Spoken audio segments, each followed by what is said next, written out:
Salut tout le monde, c'est Ulysse de VIP pour une nouvelle vidéo. Donc aujourd'hui je vais vous faire un tutoriel sur comment faire un beau diaporama avec PowerPoint 2013. Je voudrais faire ce tuto parce que beaucoup de personnes ont des difficultés avec ce logiciel et donc je pense que ça va les aider. Donc en premier, on ouvre PowerPoint 2013. Voilà.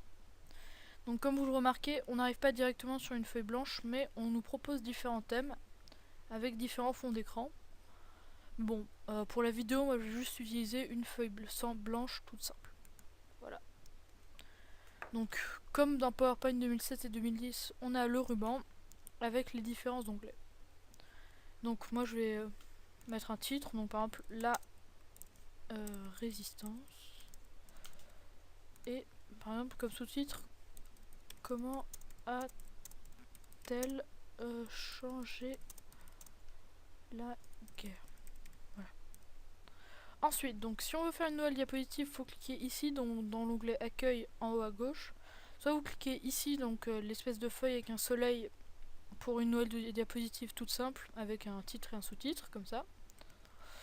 Soit si vous voulez une diapositive un peu particulière, vous cliquez ici sur ici en bas sur la petite flèche et on vous propose différentes diapositives particulières comme par exemple vide avec un seul titre, avec deux contenus, une diapositive de titre, une image avec légende, un contenu avec légende, etc. Donc moi je vais juste utiliser une diapositive toute simple. Voilà. Donc là par exemple je vais mettre un titre les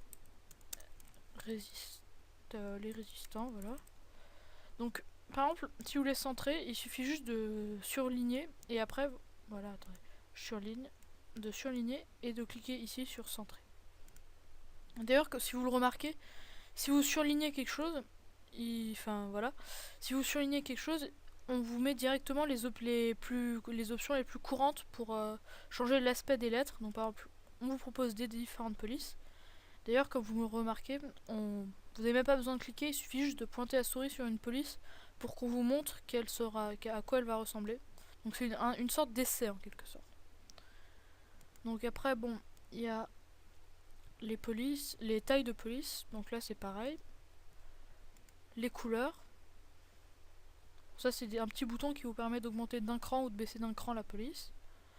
Les seuls trucs pour lesquels il faut cliquer, c'est si on veut mettre le texte à gauche, à droite ou au centre, et si on veut le mettre en gras, en italique ou en souligné. Mais bon, moi je vais pas le mettre comme ça. Voilà. Ah, attendez. Voilà.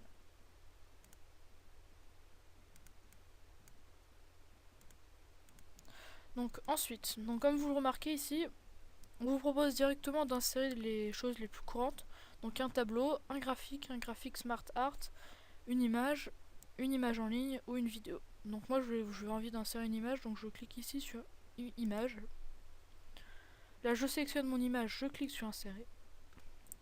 Après donc j'augmente la taille, donc c'est comme dans les éditions précédentes, hein, la petite flèche diagonale. Je le déplace, j'augmente de nouveau, voilà. Ensuite, donc on revient dans l'onglet accueil, nouvelle diapositive.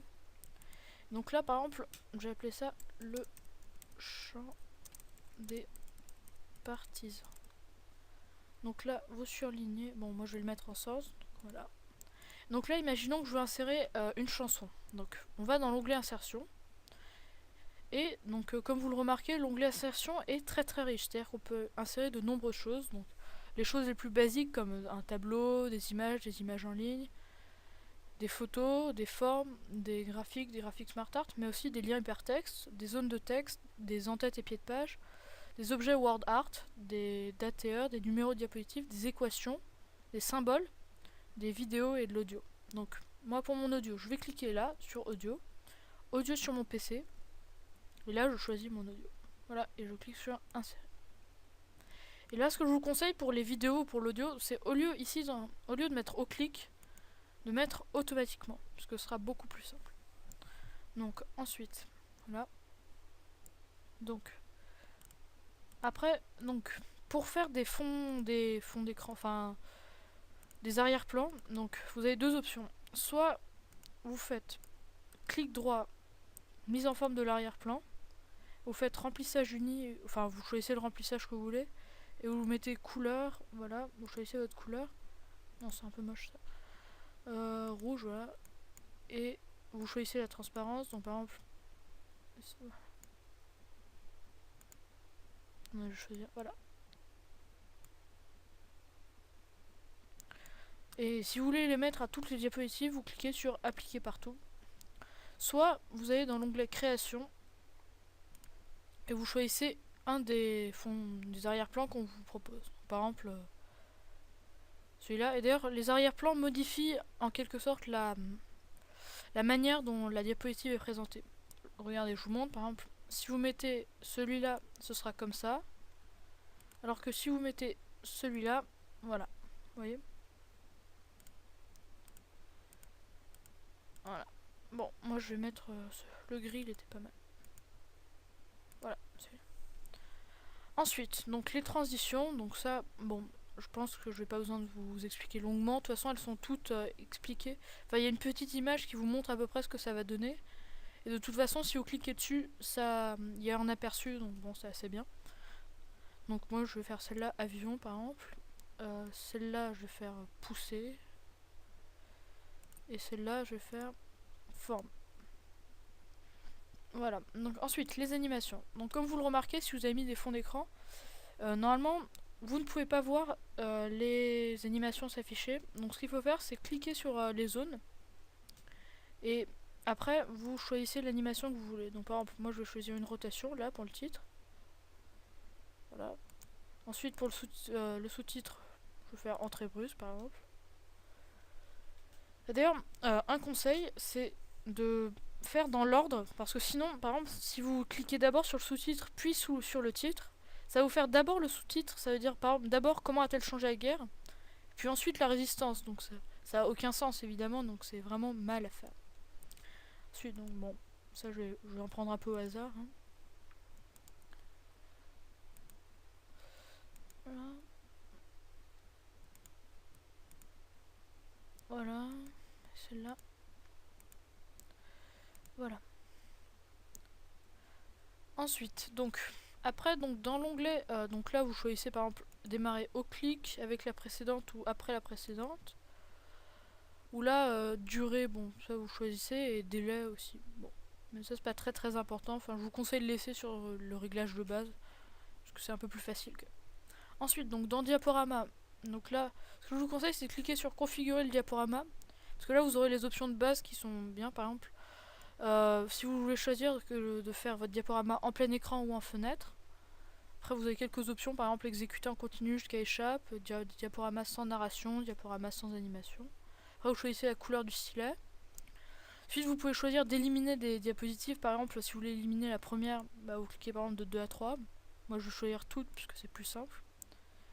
Après vous pouvez choisir si vous voulez défiler les diapositives manuellement ou utiliser le minutage. D'ailleurs je vous en reparlerai après du minutage. Puis après la dernière option bon, est pas très importante. Donc moi je vais cliquer sur OK. Ensuite donc après ce que je vous conseille, enfin si vous n'avez pas envie de vous encombrer à faire des clics à chaque fois pendant votre présentation, je vous conseille un minutage. C'est-à-dire que vous voyez par exemple là vous allez choisir combien de temps ça va durer. C'est-à-dire que voilà, bon moi je vais le faire très rapide. Ce que je vous conseille c'est de vous entraîner avec voilà. Voilà. Donc après avoir fini, donc votre minutage, c'est-à-dire avoir fini qu'est-ce que je voulais dire, d'enregistrer en quelque sorte. Si vous voulez garder ce minutage, c'est-à-dire la durée totale, vous cliquez sur oui, sinon vous cliquez sur non. Et moi je vais cliquer sur oui. Ensuite, donc révision, ça c'est si vous faites des fautes d'orthographe. Bon. Voilà. Et après, affichage, c'est les derniers réglages. Mais bon, ça, j'ai toujours pas très bien compris à quoi ça servait. Et donc, enfin, donc, pour visionner votre diaporama en entier, par exemple, vous faites F5. Voilà. Et donc là, ça va se faire automatiquement, normalement.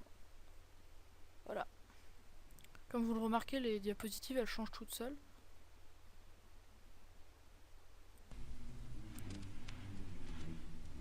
Et l'audio se met tout seul. Voilà. Donc là, c'est fini. Donc je pense qu'à mon avis c'était à peu près tout ce qu'il y avait à expliquer. Donc merci d'avoir suivi cette vidéo. Si elle vous a plu, vous pouvez la liker ou la commenter. Et même encore mieux, vous pouvez même vous abonner à ma chaîne. Donc moi je vous dis salut et à la prochaine vidéo.